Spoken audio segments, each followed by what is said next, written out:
Do you know why your soul feels tired after constantly explaining yourself to others? Carl Jung once said that what you repress doesn't disappear. It waits in silence, and sometimes silence is where your truth belongs. When you share every detail of your life with others, you give them fragments of your soul they were never meant to hold. Not everything within you deserves an audience. The most meaningful parts of your journey are not for public consumption, they are for inner reflection. Jung believed that the process of individuation, of becoming your true self, requires solitude. When you turn your pain, your growth, your confusion into a performance for others, you interrupt that sacred process. You begin to live for perception, not for truth. Every time you tell your story for validation, you move further from understanding it. Some things are meant to mature in quiet darkness before they are spoken aloud. When you rush to share them, you strip them of their symbolic power. Jung would remind you that the soul speaks in whispers, not announcements. So stop telling everyone your life story. Protect what is still forming within you. Let silence be your mirror, and let your transformation unfold unseen. What grows in secrecy often blooms with the greatest strength when the time is right. And when you begin to honor that silence, something extraordinary happens. You start to feel your own energy returning. Carl Jung often spoke of psychic energy, that vital force which fuels your thoughts, emotions, and creativity. But this energy is not infinite. It is delicate, easily drained when scattered through constant talking and explaining. Every time you share your struggles with those who cannot truly understand them, you leak a little more of that sacred force. Silence, however, acts as a vessel. It contains, preserves, and renews your inner power. When you stop giving verbal form to every feeling, your energy no longer escapes through words.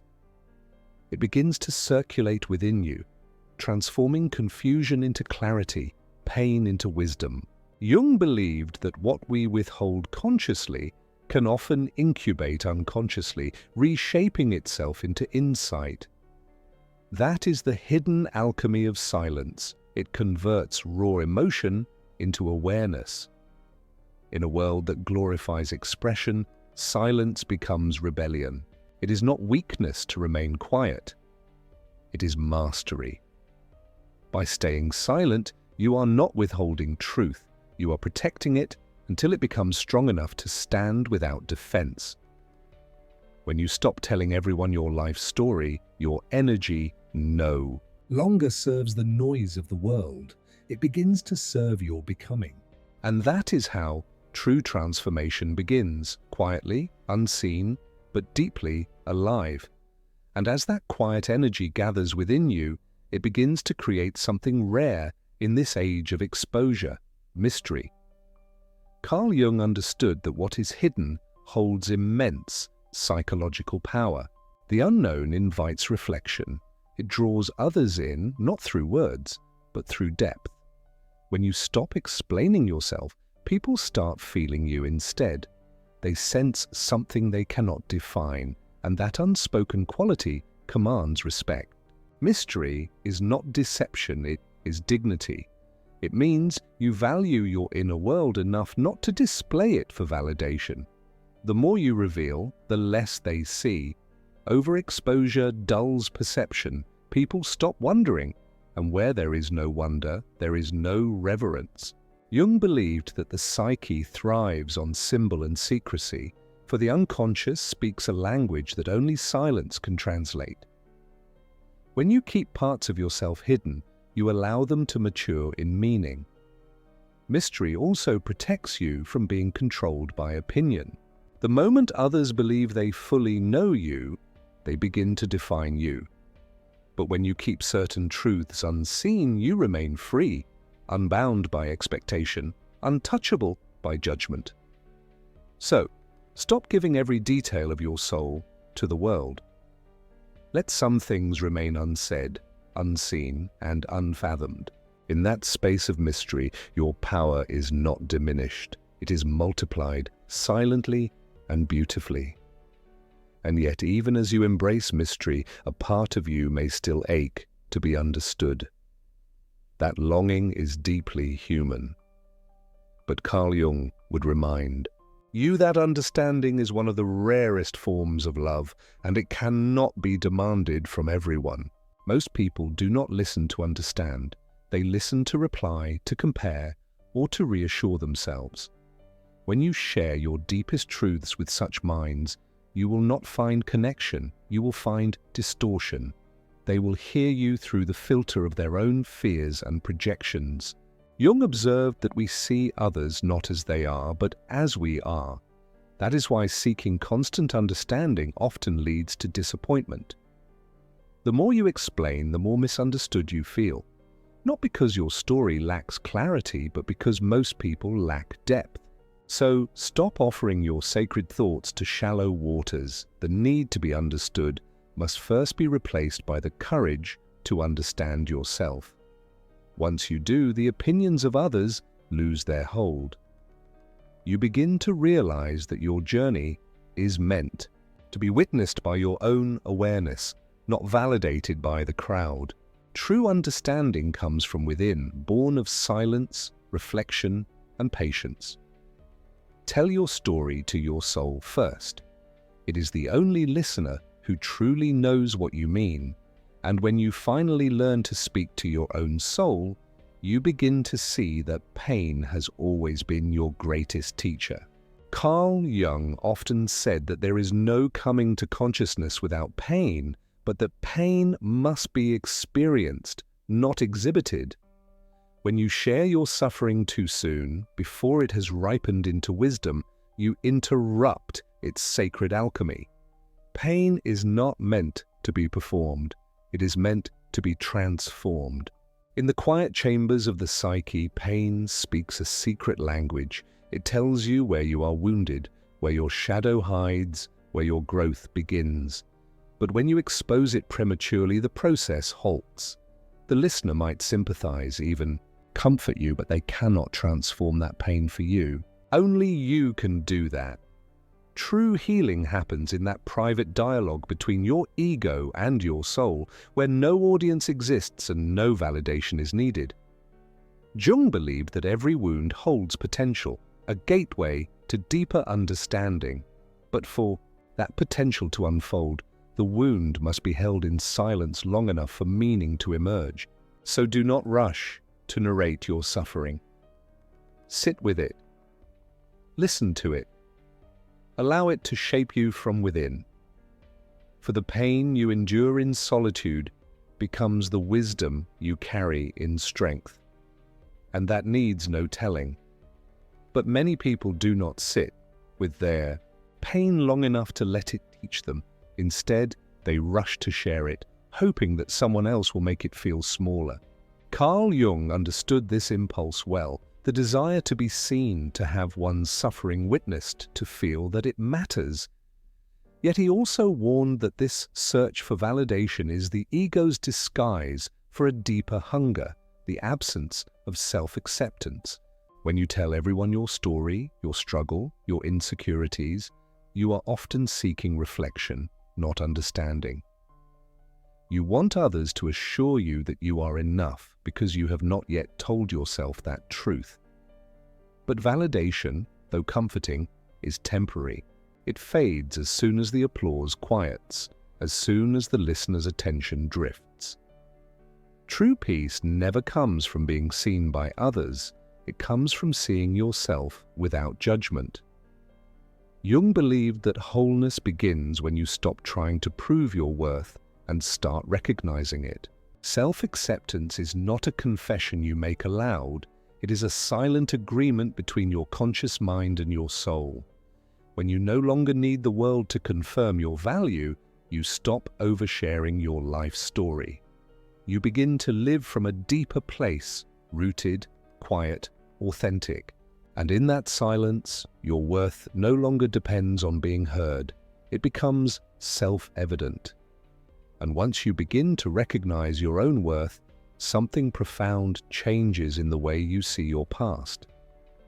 you start to realize that your life story is not just a sequence of events. It is sacred literature written by your soul.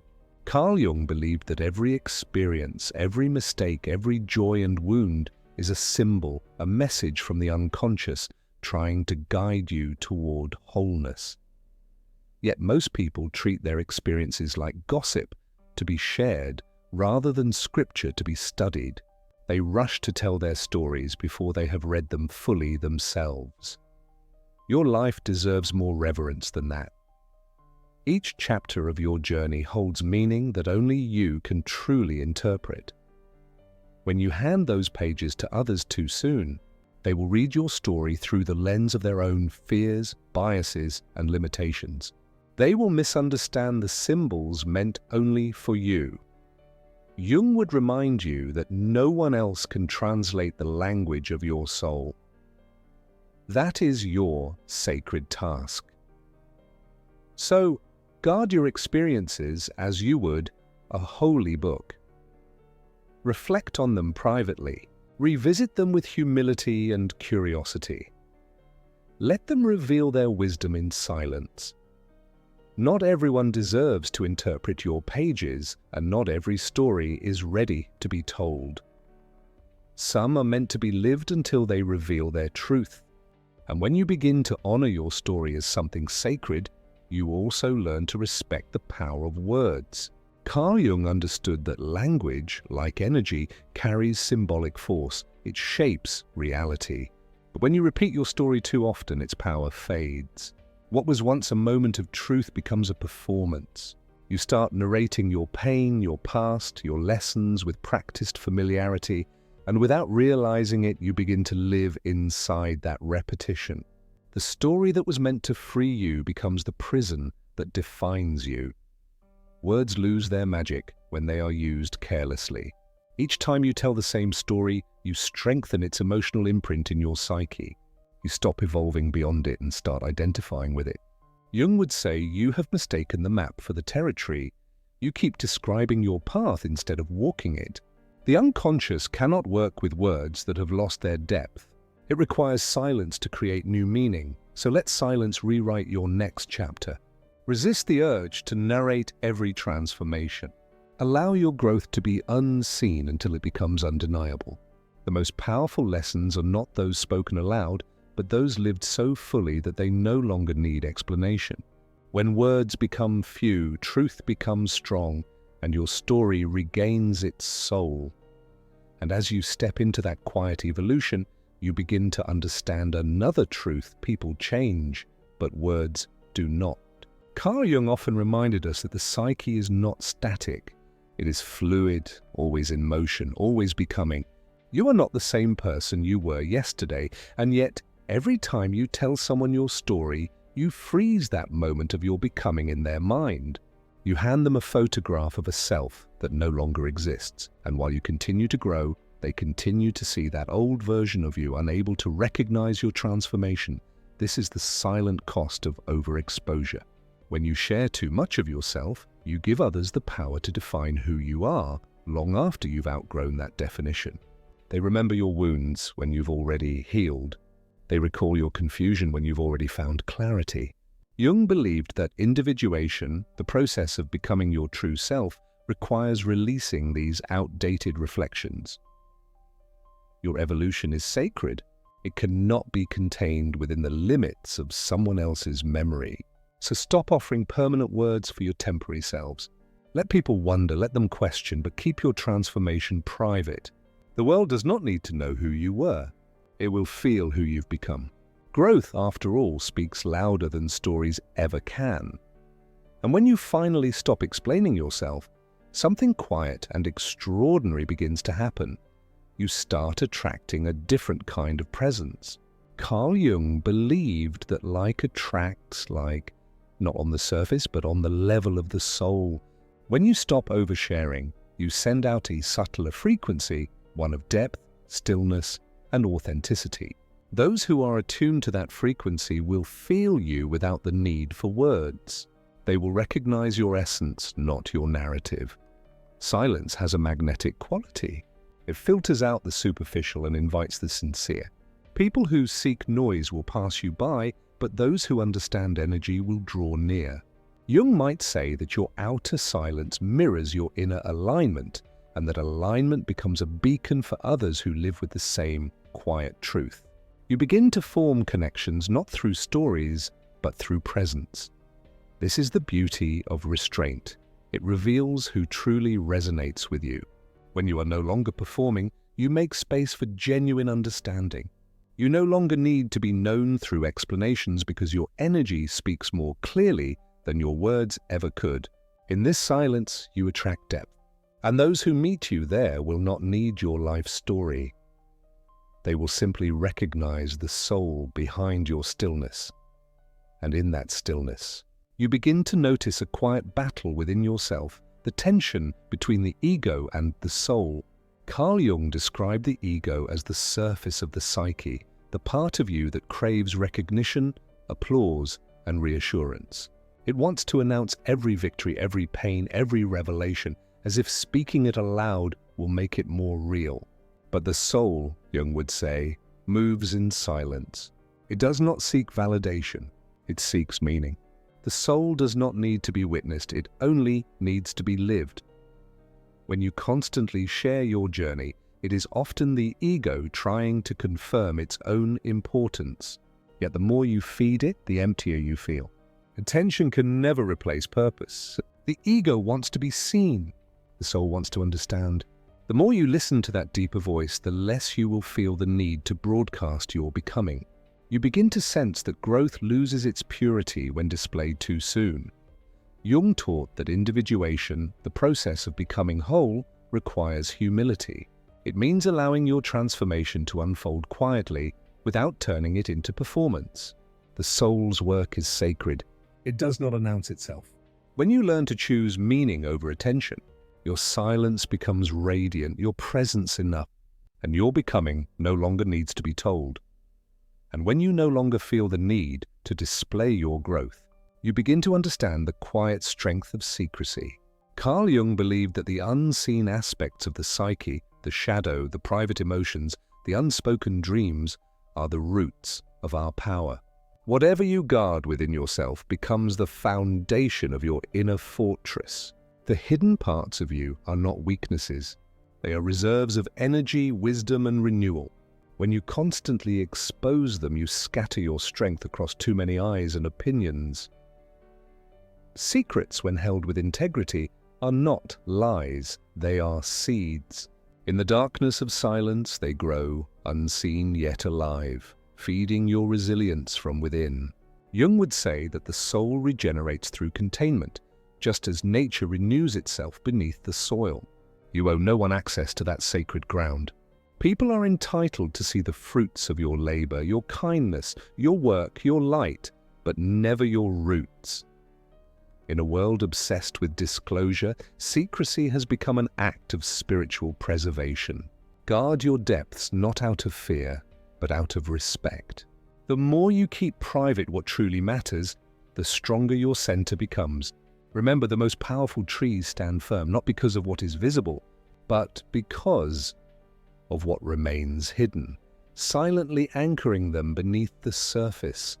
And as you learn to protect what lies beneath the surface, you begin to realize another profound truth. Not everyone is capable of holding yours. Carl Jung often reminded us that truth carries weight, and not every soul has the strength to bear it.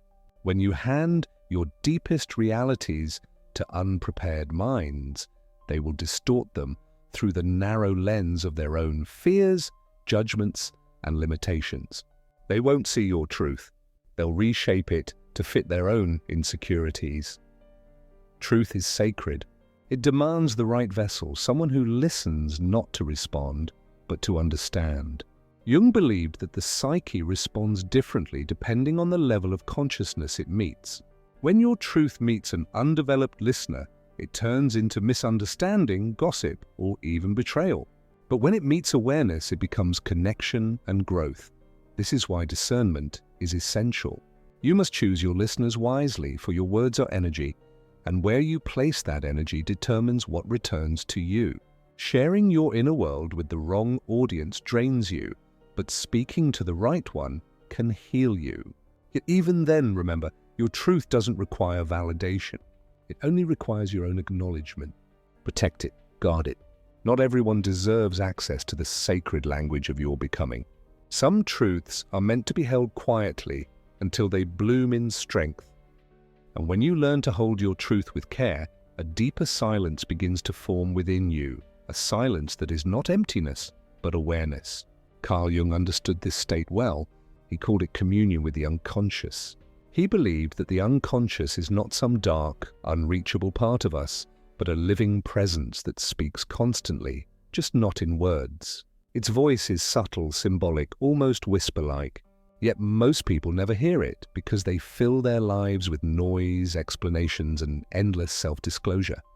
When you stop talking, you create space for that inner voice to rise. Stillness becomes the bridge between what you consciously know and what your soul has always known.